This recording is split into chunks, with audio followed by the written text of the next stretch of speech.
Hi everyone.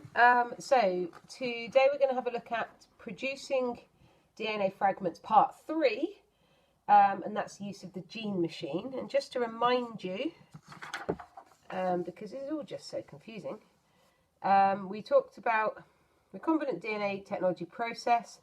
There were 5 sections: isolating fragments containing the gene, insertion, transformation, identification and growth.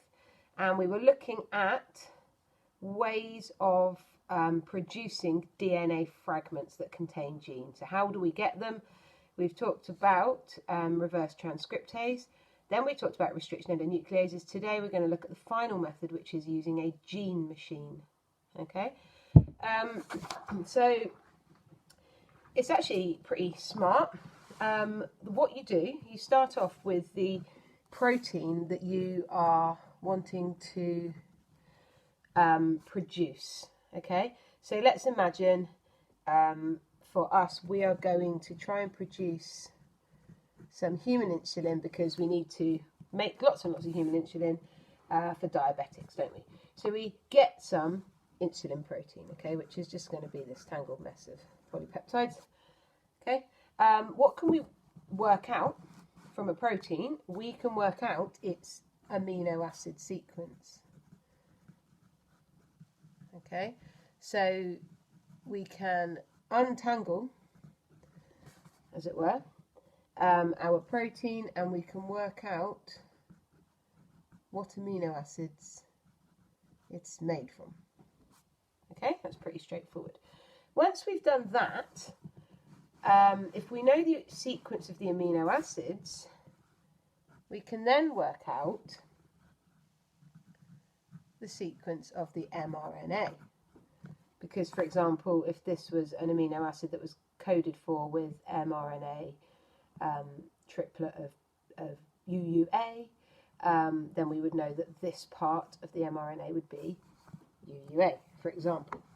Okay, so we can work out the mRNA sequence 1, 2, 3, 4, 5, 6 of an amino acid GCU. So we can take the protein we want to produce, we can work out its amino acid sequence, and we can then work out its mRNA sequence. Okay, now if we know an mRNA sequence, we can then work out what DNA triplets that came from, because mRNA has been produced from DNA. So we can work out the other way around, we can work out what the DNA is from the mRNA. Okay, so for example, we can say, right, the DNA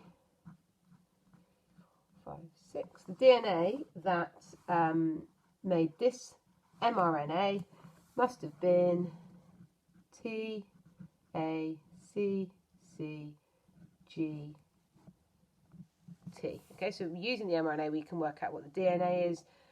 So we've now got a series of triplets that are DNA. So we've worked out what DNA we want. Okay, so we've used a protein to work out what DNA we want. The next thing we do, this is where it all gets a bit techno. Next thing we do is we whack it into this is a keyboard, just saying. We whack it into a computer. So we put that code into the computer. So what does it go? T, G, C, C, A, T. We stick that through the computer.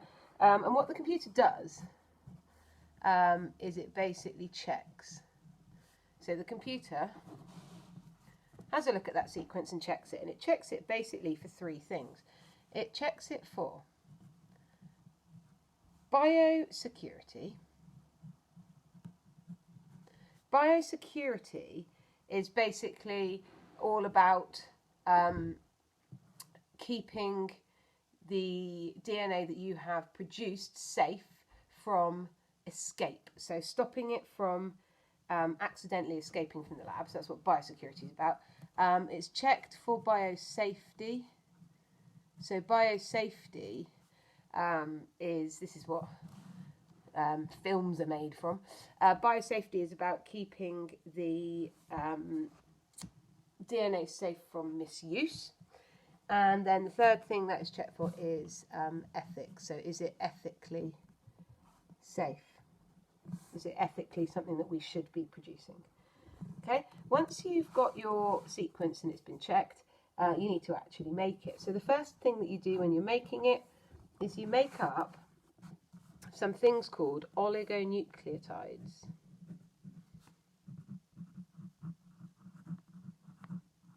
Okay, oligonucleotides. So they're made of nucleotides, and they're basically just short sections or short sequences of nucleotides stuck together. So they stick them together piece by piece. So there'll be like one nucleotide, add another one, add another one, add another one. Okay, and they tend to overlap. So we'll have that one, and then we'll have another one, another one, and we'll have another one, and we'll have another one. So they're little short sequences. They overlap, and they're pieced together one nucleotide at a time. Okay, so oligonucleotides are short, overlapping sequences of nucleotides. Altogether, these can be put together and they can make a gene. So if we look at the overlaps and we piece together the overlaps, these oligonucleotides altogether can be used to produce a gene. And obviously a gene is what we're looking for. We want to use DNA fragments in order to carry out our gene technology. The really cool thing about the genes produced from the oligonucleotides is that they have no introns. So they have no junk, no non-coding. Everything here codes for the protein that you want. Okay, so there are no introns, and that has an advantage in that prokaryotes can be used to produce these proteins, because prokaryotes can't deal with introns. So bacteria, they can't do splicing, so they can't get rid of introns. So the benefit here of making these oligonucleotides into a gene is that we've got no introns, and therefore prokaryotes can translate them into a protein. What happens next? So we've got our gene. One piece isn't going to be good enough, so we need to get our gene. Here we are. And we need to carry out PCR. Now, PCR stands for polymerase chain reaction, and PCR is something that we're going to look at in a lot more detail at a later date. So don't worry about it. All you need to know, though, is, back up here now, that PCR is capable of producing many, I'll just draw 3, strands of the same gene. So we've joined our oligonucleotides together to form a gene. We run it through a PCR machine, and it makes many copies of the gene. But the thing you'll notice, of course, is this is still single-stranded DNA. So to be useful, we need to make it double-stranded, and very conveniently, the PCR machine does that as well. So ultimately, by carrying out PCR, we can turn a single-stranded gene of the desired protein, and we can turn it into many copies of a double-stranded gene. Simply after that, we need to place our gene into a plasmid. Here's our plasmid. So we've now got the gene we want. We stick it into a plasmid, we insert it into a plasmid, and that's really handy then, because it can be stored in there. So you can just store genes inside of plasmids. You can use plasmids to clone them, because if you put the plasmid back in a bacteria and it reproduces, then we're going to get lots of copies of the plasmid. You can also use plasmids to transfer the gene from one organism to another. Okay, and finally, once you've done that, there's another final check. There's a final check that the gene that you have made is in fact the gene that you wanted, and that happens by DNA sequencing, which again we're going to look at in more detail at a later date. Okay, Now, there are many advantages of using a gene machine rather than the restriction endonucleases or the reverse transcriptase. They are, number one, that you can use any sequence that you can dream up. So this is how, undercover probably, and this is probably happening where it shouldn't be, people can actually design organisms because you can just stick together nucleotides in a certain order. Obviously it's not that straightforward, but it's possible. The other advantage of the gene machine is that it's very quick, relatively. It's very accurate. It pieces together what you want it to piece together without accidentally putting in other nucleotides. Pretty good at that.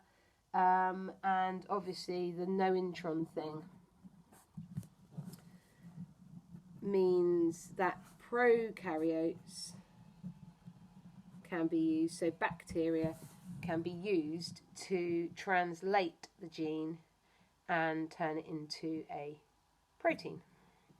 I appreciate that's quite a lot of information. Make sure you've got the notes, follow it through yourself, and if you've got any questions, please don't hesitate to email me them. Thank you very much.